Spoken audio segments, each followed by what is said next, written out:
नमस्कार, nation first में आपका स्वागत है। मैं हूं कीर्ति तोमर। रुक करते हैं बड़ी खबरों का। बजट से पहले पीएम मोदी की उद्योगपतियों के साथ हुई बैठक, कई अहम मुद्दों पर हुई चर्चा। बजट 2022 से पहले पीएम मोदी ने उद्योग जगत की कंपनियों के अधिकारियों के साथ बातचीत की। पीएम ने कहा कि जिस तरह देश ओलंपिक पोडियम फिनिश करने की इच्छा रखता है, देश हमारे उद्योग को भी टॉप 5 में देखना चाहता है। इसके लिए हमें सामूहिक रूप से काम करना चाहिए। पीएम मोदी ने आगे कहा कि कॉर्पोरेट क्षेत्र को कृषि और खाद्य प्रसंस्करण जैसे क्षेत्रों में अधिक निवेश करना चाहिए और प्राकृतिक खेती पर ध्यान केंद्रित करने के बारे में बात की।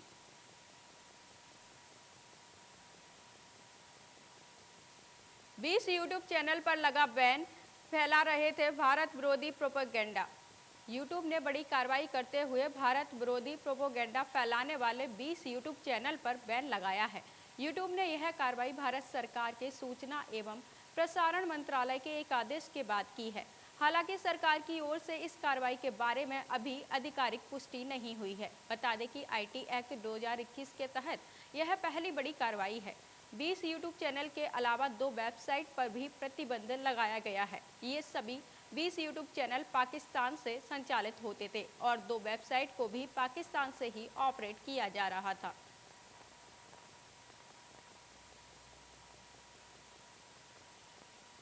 स्वेगा समीनाथन ने जीती 3 करोड़ रुपए की अमेरिकी स्कॉलरशिप। एक किसान की बेटी ने देश ही नहीं दुनिया भर में अपना और अपने क्षेत्र का नाम रोशन किया है। महज 17 साल की उम्र में तमिलनाडु की बेटी स्वेगा समीनाथन ने अमेरिका के फेमस विश्वविद्यालय में से एक यूनिवर्सिटी ऑफ शिकागो के करीब 3 करोड़ रुपए की छात्रवृत्ति पाई है।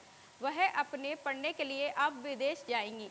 स्वेगा समीनाथन के पिता एक किसान हैं। उनका परिवार इरोड जिले के एक छोटे से गांव में रहता है। स्वेगा ने अपनी उपलब्धि का श्रेय भी डेक्सिटेरिटी ग्लोबी और संस्थापक सागर को दिया है। ईडी के दफ्तर में ऐश्वर्या राय ने लगाई हाजिरी, करीब 5 घंटे तक चली पूछताछ। दिल्ली में ऐश्वर्या राय बच्चन से ईडी ने करीब 5 घंटे तक पूछताछ की। ईडी ने ऐश्वर्या राय को फेमा के मामले में समन किया था, जिसमें गिरफ्तारी नहीं होती। ऐश्वर्या पूछताछ के बाद मुंबई चली गई। देर रात दिल्ली एयरपोर्ट पर उन्हें स्पॉट किया गया। इससे पहले भी इस मामले को लेकर ऐश्वर्या को 2 बार बुलाया गया था। इस पेपर लीक में अमिताभ बच्चन और ऐश्वर्या राय बच्चन समेत कई भारतीयों के बड़ी हस्तियों के नाम शामिल हैं।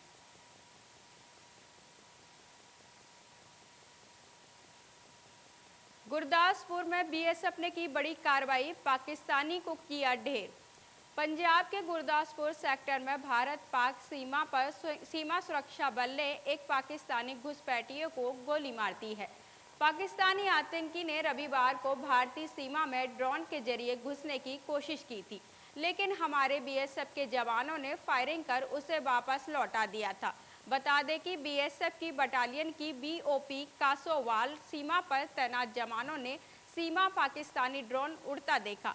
उसके बाद जवानों ने तत्काल कार्रवाई करते हुए ड्रोन पर फायरिंग शुरू कर दी। डायपर में छिपाया ड्रग्स, इंदौर में गिरफ्तार एयर होस्टेस ने किया खुलासा। इंदौर में बेबी डायपर में ड्रग्स की स्मगलिंग के आरोप में गिरफ्तार एयर होस्टेस मानसी ने 4 साल में 2.5 करोड़ रुपए का ड्रग्स सप्लाई करने का खुलासा किया है। करीब 13 महीने पहले ड्रग रैकेट के सरगना सागर जैन को पुलिस ने गिरफ्तार किया था। इसके बाद भी ड्रग्स की स्मगलिंग और सप्लाई बंद नहीं हो सकी।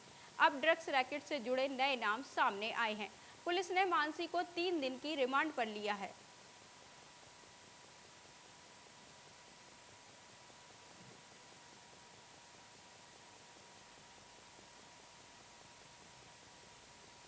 चोरों ने सुनार की दुकान में बोला धावा, 10 करोड़ के सोना हीरा की ये चोरी, किसी को भनक तक नहीं लगी। 15 दिसंबर को ज्वेलरी शॉप से लूट की सूचना मिली थी। वहां से 15 किलो सोने के जेवर लूटे गए थे। घटना के बाद पुलिस ने यह जानकर हैरान रह गई कि युवक ने यूट्यूब के जरिए लूट की रणनीति बनाई थी। सूत्रों के मुताबिक पुलिस ने 5 दिन के गहन तलाशी अभियान के बाद वेल्लोर में ज्वेलरी शॉप की दुकान में लूट के अंजाम देने वाले आरोपी को पकड़ लिया है।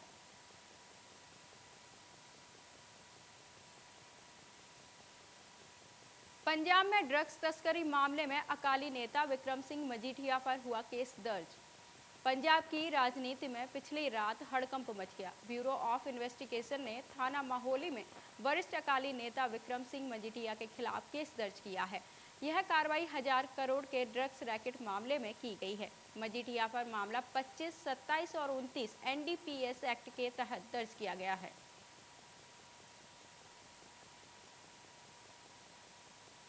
सोनी पर $154 मिलियन गबन करने का आरोप, यूएस ने की बड़ी कार्रवाई। संयुक्त राज्य अमेरिका ने टोक्यो स्थित सोनी कॉरपोरेशन के खिलाफ एक शिकायत दर्ज की। सोनी पर यह शिकायत एक सहायक कंपनी के चुराए गए $154 मिलियन को वापस करने के लिए की गई है। वहीं अमेरिकी न्याय विभाग ने बताया कि मामले की जांच FBI को सौंपी गई थी।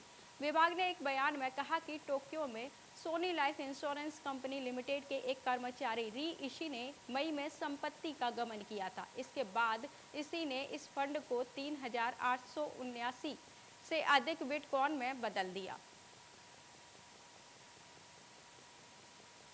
सहारनपुर पैसेंजर कल रहेगी निरस्त। दिल्ली शताब्दी, काठगोदाम जनशताब्दी हरिद्वार से चलेगी।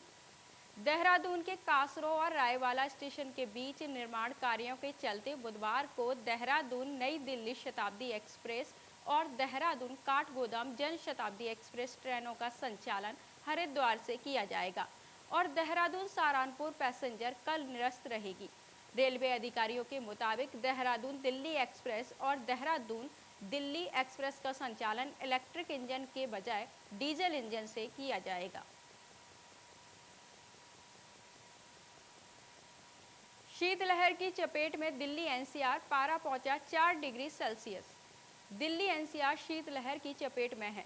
आपको बता दें कि सफदरजंग इलाके में मंगलवार न्यूनतम तापमान 4 डिग्री सेल्सियस दर्ज किया गया है। मौसम विभाग के अनुसार अभी 2 पश्चिमी विक्षोभ के असर और उत्तर पश्चिमी हवाओं की रफ्तार धीमी होने से 22 दिसंबर से 25 दिसंबर तक न्यूनतम तापमान में बढ़ोतरी होनी शुरू हो गई है। 23 दिसंबर को अधिकतम तापमान 22 डिग्री और न्यूनतम तापमान 60 डिग्री सेल्सियस रहने और 26 दिसंबर को अधिकतम तापमान 22 डिग्री और न्यूनतम तापमान 8 डिग्री रहने का अनुमान लगाया जा रहा है। 23 दिसंबर से घना कोहरा पड़ने का पूर्वानुमान मौसम विभाग ने लगाया है।